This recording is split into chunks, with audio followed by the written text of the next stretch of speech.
போரேற்று நாயனார் என்று திருப்புட்குழி வீரராகவ பெருமாளுக்கு கலியன் ஒரு பெயர் சூட்டுகிறார். ஏனென்றால் அவருடைய அந்த குதிரை வாகன சேவை மிகவும் பிரசித்தம். அந்த திருப்புட்குழி வீரராகவ பெருமாளின் குதிரையானது கீழ்குதிரை என்று அழைக்கப்படுகிறது. அதாவது அது நிஜமான குதிரை போலவே அசையும் உறுப்புகளை கொண்டதாக அந்த குதிரையை சிற்பி வடிவமைத்துள்ளார். அந்த வீரராகவர் மீது கொண்ட பக்தியினால் அந்த சிற்பி இனிமேல் இது போன்ற குதிரையை வேறு யாருக்கும் செய்வதில்லை என்று உறுதி பூண்டிருந்தாராம். அதனால் அந்த திருப்புட்குழி பெருமாளின் குதிரை கீழ்குதிரை என்று அழைக்கப்படுகிறது. அதன் மேல் ஏறி வரக்கூடிய வீரராகவனுக்கு போரேற்று நாயனார் என்று ஒரு திருநாமம் சூட்டுகிறார் திருமங்கை ஆழ்வார். ஒவ்வொரு கோவில்களிலும் ஆழ்வார்கள் இப்படி திருமாலுக்கு ஒரு செல்ல பெயர் சூட்டியுள்ளனர். போரேற்று நாயனார் என்பது திருப்புட்குழி வீரராகவரின் திருநாமம். ஸ்ரீவில்லிபுத்தூர் பெருமாளுக்கு ஆண்டாள் வீதியார வருவான் என்று ஒரு பெயர் சூட்டுகிறாள். அதற்கேற்ப அந்த திருநாமத்துடைய ஒரு மூர்த்தி இன்றும் வீதியார வந்து தரிசனம் தருகிறார். அதே போல இந்த அழகருக்கு ஆண்டாள் நாச்சியார் ஏறு திருவுடையான் என்று ஒரு திருநாமத்தை சூட்டுகிறாள். திருமகள் ஏறி இருக்கும் மார்பை உடையவன் என்று இதன் பொருள். இந்த அழகான திருநாமத்தை கூரத்தாழ்வான் என்கிற அழகரின் பக்தர் பரம வைணவர் அப்படியே வடமொழிப்படுத்தி ஆரூட ஸ்ரீஹி என்று தன்னுடைய ஒரு துதிநூலில் குறிப்பிடுகிறார். அப்படி அந்த அடியார்கள் பூர்ணகும்ப கலசத்தை கொண்டு அந்த அழகருக்கு ஆழத்தி வழித்து திருஷ்டி கழித்து இவ்வளவு வைபவத்திற்கு நடுவே வரக்கூடிய இந்த அழகிற்கு கண்படக்கூடாதே என்று தங்களுடைய அந்த நைவேத்தியங்களை சமர்ப்பித்து திருஷ்டி கழிக்கின்றனர். இப்படியெல்லாம் அழகருக்கு தொண்டு புரிகின்றனர் இந்த பக்தர்கள். ஒரு முறை ஸ்ரீ ராமானுஜருடைய பரமசிஷ்யரான கிடாம்பி ஆச்சான் என்பவர் இந்த திருமாலிருஞ்சோலைக்கு வந்திருந்தார். அழகர் திருமுன்பே அவர் ஒரு துதியை விண்ணப்பம் செய்தார். அகதிம் என்று அந்த துதியில் ஒரு வார்த்தை வந்தது. அபராத சகசிர பாஜனம் என்று தொடங்கக்கூடிய அந்த ஸ்துதியில் அகதிம் என்கிற ஒரு வார்த்தை இடம்பெற்றது. ஆளவந்தார் அருளிய ஸ்தோத்திர ரத்னத்தில் இருந்து இந்த துதியை அவர் அழகர் திருமுன்பே விண்ணப்பித்தார். அதை கேட்டவுடனே பேசும் தெய்வமான அழகர் கலங்கிவிட்டார்.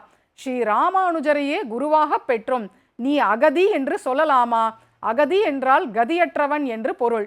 ராமானுஜரே கிடைத்திருக்கும் போது, சாக்ஷாத் குருவாக கிடைத்திருக்கும் போது நீ இப்படி உன்னை அகதி கதியற்றவன் என்று சொல்லிக் கொள்ளலாமா என்று அழகர் அவரை கேட்டதாக ஒரு ஐதீகம். அதுபோல உயர்ந்த வைணவ பெருந்தகையரோடும் பேசியிருக்கிறார் அழகர்.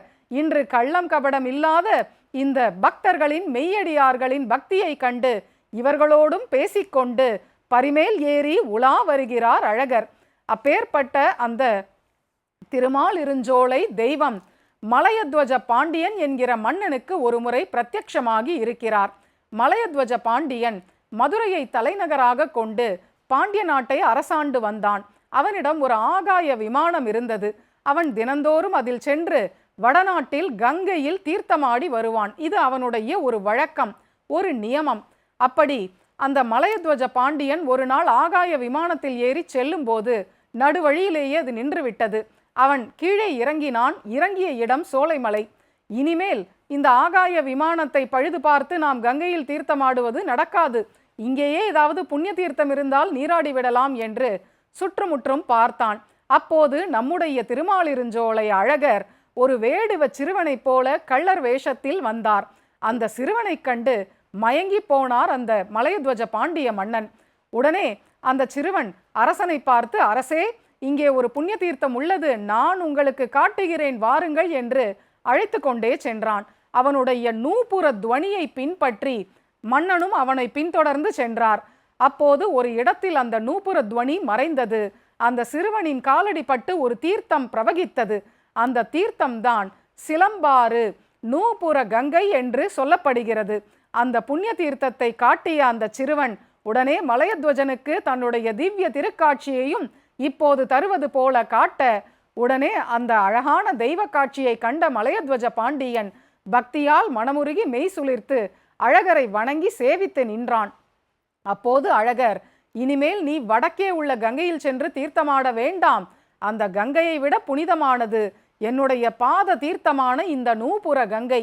இங்கேயே நீ தீர்த்தமாடலாம் என்று அருளி செய்ய, அதையே கேட்டு அதன்படியே தினந்தோறும் சோலை மலையில் அந்த நூபுரம் பட்ட அழகரின் சிலம்பு பட்ட அந்த ஆறான நூபுர கங்கையிலேயே தீர்த்தமாடி பாவனமடைந்தான் மலையத்வஜ பாண்டியன். மேலும் அந்த பாண்டிய மன்னன் அழகருக்கு ஏராளமான ஆலய திருப்பணிகளையும் தொண்டுகளையும் செய்திருக்கிறான். அப்பேற்பட்ட அந்த ராஜாக்களும் பக்தர்களும் பகவர்களும் ஆழ்வார்களும் வைணவ பெருந்தகையரான ஆச்சாரிய பெருமக்களும் போற்றி துதித்த தெய்வம் நம்முடைய திருமாலிருஞ்சோலை கள்ளழகர். அவர் இன்று குதிரையின் லகானை பற்றி இழுத்தபடியே பக்தர்களையும் தம்முடைய கைத்தலத்தை கொண்டே ஆகர்ஷித்தபடியே தம்முடைய அழகின் ஏகதேசத்திற்கே இத்தனை அடியார்களையும் தன் காலடியில் வந்து விழும்படி செய்து கொண்டே இப்போது இந்த குதிரை வாகனத்தில் எழுந்தருளி பக்தர்களுக்கு அருள் பாலிக்கிறார். உயர்ந்த இந்த தெய்வ நிகழ்வை மாலை முரசு தொலைக்காட்சி நேரலையாக வழங்குகிறது.